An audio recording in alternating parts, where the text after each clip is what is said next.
भी teratogenic effect का example आता है तो थैलिडोमाइड जो है वो एक आउटस्टैंडिंग एग्जांपल आपको याद रखना है। इसका बहुत बार एग्जाम्स में पूछते हैं। थैलिडोमाइड, ये एक गलती हुई थी, ये मान लो, है ना, इंसान से, कि फार्मा कंपनियों पे बहुत ज्यादा भरोसा कर लिया।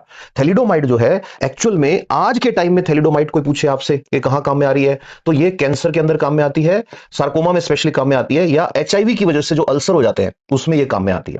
ठीक है, बट अगर यहां बात करें तो थैलिडोमाइड जो है ये ओटीसी लॉन्च हुई थी, ओवर द काउंटर, बिना प्रिस्क्रिप्शन के मिल जाती थी, यूरोप के अंदर लॉन्च हुई। और इसको बोला कि this is a miracle medicine for morning sickness. Morning sickness क्या होता है? प्रेग्नेंट लेडी है, उसको सुबह सुबह, शाम के टाइम, ज्यादातर सुबह के टाइम होता है, उल्टियां आती है। उल्टियां क्यों आ रही है? हार्मोनल चेंजेस हो रहे हैं। अब मॉर्निंग सिकनेस की दवाई यार ओटीसी मिल रही है, पूरे यूरोप की औरतें टूट पड़ी इस पे। स्पेशली वेस्टर्न कल्चर में प्रेगनेंसी के टाइम पे औरत चाहती नहीं है कि मेरे कोई दिक्कत हो, कोई भी प्रॉब्लम हो। अब तो यहां भी इंडियन सब कॉन्टिनेंट में ये इश्यू आ गया है कि बूढ़ा आदमी है, बुढ़ापे में ये स्वीकार करने को तैयार नहीं है कि बुढ़ापे का मतलब ये भाई हड्डियां दुखेंगी, बुढ़ापे का मतलब ये कॉन्स्टिपेशन रहेगा, बुढ़ापे का मतलब है गैस बनेगी।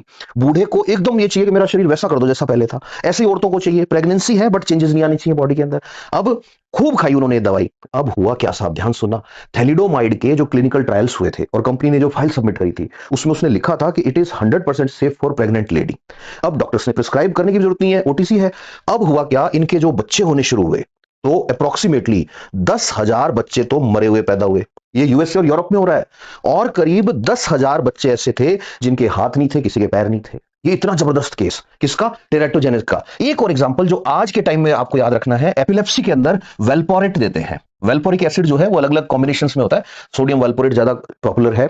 तो उससे टेरेटोजेनिसिटी के अंदर क्या दिक्कत आती है, तो उसमें भी आपको ये बताना है, प्रेग्नेंट औरत को ये नहीं देना है एपिलेप्सी की वेलपोरिक एसिड। कि क्यों नहीं देना है? कि इसमें तो एक इफेक्ट ही आता है, एक सिंड्रोम बोल देते हैं उसको, वॉल्पोरेट्स बेबी बोल देते हैं, या वॉल्पोरेट बेबी सिंड्रोम। इसमें क्या होगा कि जो बच्चा होगा उस बच्चे में न्यूरल डिफेक्ट्स होंगे। न्यूरल डिफेक्ट्स, उसका फोरहेड ऊपर उठा हुआ होगा, नाक पिचका हुआ होगा, अलग तरह के उसके फीचर्स होते हैं, और न्यूरल डेवलपमेंट पे भी इफेक्ट पड़ता है।